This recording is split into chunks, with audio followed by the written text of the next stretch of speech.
How is everybody out there doing? Ryan from Fight Game Analysis here, and today we're going to be talking about the biggest news that could have been released recently: Khabib versus Justin Gaethje, set for October. If you've been enjoying the content, please go ahead and like this video. Also subscribe to the channel. We really appreciate your support. So, Khabib versus Justin Gaethje. Dana White comes out yesterday, makes the announcement. This fight's happening in October. Oh man, and that's going to be huge. This is a big one. We figured that this was what it was going to be, but then once you had the death of Khabib's father in there, we weren't quite sure how things were going to play out and how he was going to come back. So Dana comes out and announces the fight, and right away it's like, okay, it's going to happen. This one's on. Now my first impressions on it are, Justin Gaethje is the most dangerous opponent that Khabib's ever faced. Now I know that's saying a lot. Khabib's been around for a long time. He's fought basically everybody except Tony Ferguson. So to say that Justin Gaethje is going to be his most dangerous opponent is saying a lot. But I say that unequivocally, without any kind of hesitation. I absolutely come out and say that. He's got the grappling. Now, we haven't seen him use a lot of that grappling in the octagon, almost zero. However, he's got the credentials. That is his background. He was a collegiate wrestler and he was successful. Is it going to match up with Khabib? Time will tell. Number two, he's got the calf kicks. Those calf kicks are going to be huge. He lands those viciously. He's got some of the best leg kicks in MMA. All right, we don't always see him, but when he does, and he can, oh man, not only are they fast, there's no tell, no wind up whatsoever, but he can deliver them from a distance that most people can't. Like Justin Gaethje can come in there and he can get close to you when he throws that kick, and most people don't expect that. He actually came on Joe Rogan's podcast after he beat Tony Ferguson, and he said that he thinks he'll only have to land 8 calf kicks on Khabib before Khabib's leg will be so compromised that he won't be able to come in and get the takedown. Let me tell you something. Justin Gaethje kicking you in the calf 8 times sounds horrible. He lands 8 calf kicks on Khabib, man. Woo, I don't know what's going to happen. The whole question is whether or not he's going to be able to get him off. And then, of course, the other thing that he's got is that right hand. That right hand is brutal. He throws that thing like a laser, and he can shoot it all kinds of different ways. He can come straight down the pipe with it. He can shoot it around your guard. He's got a good uppercut.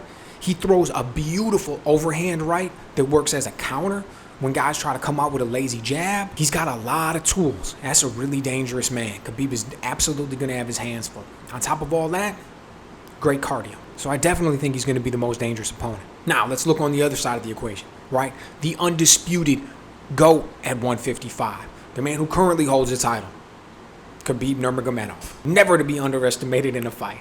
So he comes in and it's pretty obvious. For Khabib, it's all about the grappling. It's all about the grappling. Everybody knows what's coming. Everybody knows what he's going to do for the most part. And yet nobody can stop it. Now, it's been funny. I've heard some guys over the years talk about Khabib's grappling. The first one that comes to mind is Eddie Bravo, right? Very famous jiu-jitsu coach, started the 10th Planet Schools. He's Tony Ferguson's jiu-jitsu coach, as a matter of fact. And he's come out and he said, you know, Khabib's grappling is, first of all, it's top-notch. Top of the food chain in every single way that you could imagine. But the thing about it is it's not exotic.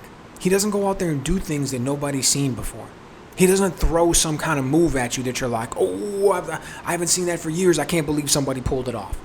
Khabib's game is straightforward in a lot of ways. The way he comes in for the takedowns, the way he gets the clinch, the way once he gets you down, he'll try to wrap your legs. One of the things that he's famous for is getting his arm around guys' waists on the ground. They call it a seat belt because of the way that he'll actually wrap it around somebody. I don't know if you were able to see that there, but he goes around guys' waists when he has them down. A lot of times they'll be on a knee, and then he'll try to pull their support hand out. Mind you, while he's doing all this, he is lighting them up, just giving them ferocious ground and pound. When he's at his best, you think about the Michael Johnson fight. Man, he just took him down there, got him down on the control, and controlled him the entire time, beat his face in, wrapped his legs up, controlled his waist. Whenever Michael Johnson seemed like he was going to get up, he found a way to, get the leverage and dump him back onto the ground. You see what he did to Dustin Poirier. Dustin Poirier is a slick grappler, man. He's got a black belt in Brazilian Jiu-Jitsu. Didn't look like he could do too much against Khabib. Didn't look like he had anything going for him at all. Khabib did exactly what he wanted to do. Now, Khabib's weak point has always been his striking. Yeah, I mean, I remember he went out there against Al Iaquinta, and he was able to light him up with jabs and things like that. But that's not really his game. That's not what anybody worries about. That's not what anybody plans for when they go in there to fight against Khabib. It's all about the grappling. One of the other big questions is going to be his mindset coming into this. Anybody who spent any time following Khabib knows that his father was the man in his life. He wasn't just his dad, he was his coach. I mean, he still lived with him. In Dagestani culture, Khabib was talking about it. He said that it's tradition for the youngest son in the family to live with his parents. Never moves out of the house. Well, that's Khabib. He's the youngest son, I think, of 3. So he's been living with his father this entire time. So not only is it his father, but he still lives in the house, and it's the man's, and he was still his coach, and he was just like his mentor. They were great friends, it appears.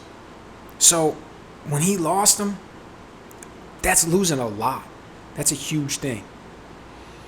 And we don't know exactly how he's gonna be, if he's gonna be able to rebound from that, and how he's gonna be able to come back. I can't really speculate on it.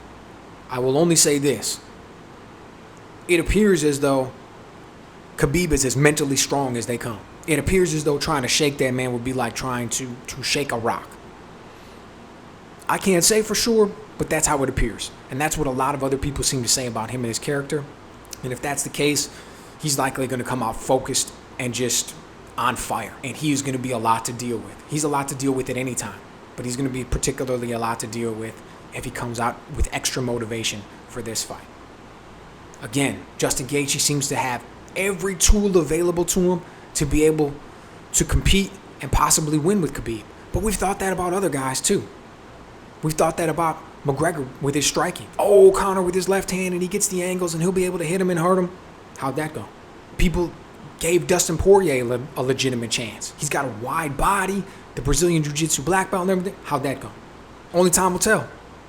But this is as good a fight as you could make at 155. This is huge for the division. It is going to be phenomenal to watch. It should just be a beautiful display of violence. Let me know what you guys think in the comments. How excited are you for this one? How do you think it's going to look? Who's going to be able to come out on top? If you enjoy the content, please go ahead and like this video and also subscribe to the channel. It really means a lot to us. Really appreciate it. Looking forward to the next one.